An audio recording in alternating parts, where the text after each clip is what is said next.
बुलढाण्यामध्ये हिवाळ्यात चविष्ट आणि पोषक मिरचीच्या मागणीमध्ये वाढ. पावसामुळे उत्पादनावर परिणाम झाल्यानं पुरवठा कमी. सध्या रेशमपट्टा मिरची 300 रुपये प्रति किलो तर तेजा मिरचीची किंमत 280 रुपये प्रति किलो. भंडारा जिल्ह्यातील शेतकरी उन्हाळी धान पिकाला पर्याय म्हणून मका पिकाकडे वळले. जिल्ह्यामध्ये रब्बी हंगामामध्ये मका पिकाच्या क्षेत्रामध्ये वाढ. नंदुरबार जिल्ह्यामध्ये 4 CCI खरेदी केंद्राकडून कापूस खरेदी सुरू. मात्र कापसातील ओलावा 12% अधिक असल्यामुळे शेतकऱ्यांच्या अडचणीमध्ये वाढ. ओलावा निकषात शिथिलता आणण्याची शेतकऱ्यांची मागणी. वर्धा जिल्ह्यामध्ये रब्बी हंगामातील पिकांची पेरणी वेगात. गहू हरभरा लागवडीला शेतकऱ्यांचं प्राधान्य. सध्या जिल्ह्यामध्ये एकूण 80,000 हेक्टरवर पिकांची लागवड. राज्यामध्ये ढगाळ हवामानामुळे विविध रोगांचा प्रादुर्भाव होऊ लागल्यानं फळबागांना वाढता धोका. द्राक्ष, आंबा, काजू, संत्री, डाळिंब उत्पादन घटण्याची शक्यता. कांदा उत्पादक शेतकरी आणि निर्यातदारांसाठी आनंदाची बातमी. बांगलादेशकडून कांदा आयातीला परवानगी. आजपासून प्रत्येक दिवशी 30 टनाच्या निर्यातीचे 50 परवाने दिले जाणार.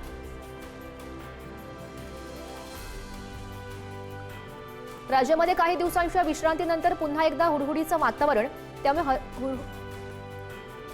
हुरड्याचा भाव ड्रायफ्रूटपेक्षा जास्त असल्याची माहिती.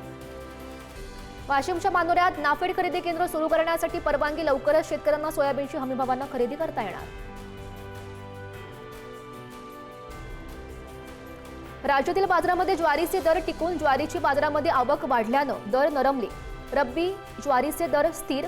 रब्बी ज्वारीला सरासरी 2800 ते 3000 रुपयांचा दर प्राप्त. देशातील बाजारामध्ये तुरीचा भाव दबावातच. तुरीला बाजारात 6700 ते 7200 रुपयांचा दर प्राप्त. सरकारनं तुरीची आयात 31 मार्चपर्यंत ठेवली मुक्त.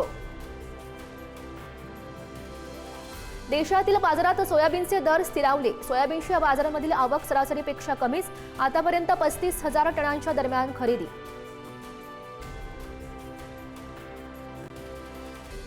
देशातील बाजारामध्ये कापसाची आवक काहीशी सुधारली. रोज 2 लाख टनांच्या दरम्यान कापसाची आवक. सरासरी प्रति क्विंटल 7,000 ते 7,500 रुपयांचा दर. सांगली जिल्ह्यामध्ये 33,000 हेक्टरवर ऊस लागवड. सततच्या पावसामुळे सांगली जिल्ह्यातील ऊस लागवडीला मोठे अडथळे. शेत शिवारामध्ये पाण्याचं प्रमाण जास्त असल्यानं लागवडीमध्ये विस्कळीतपणा.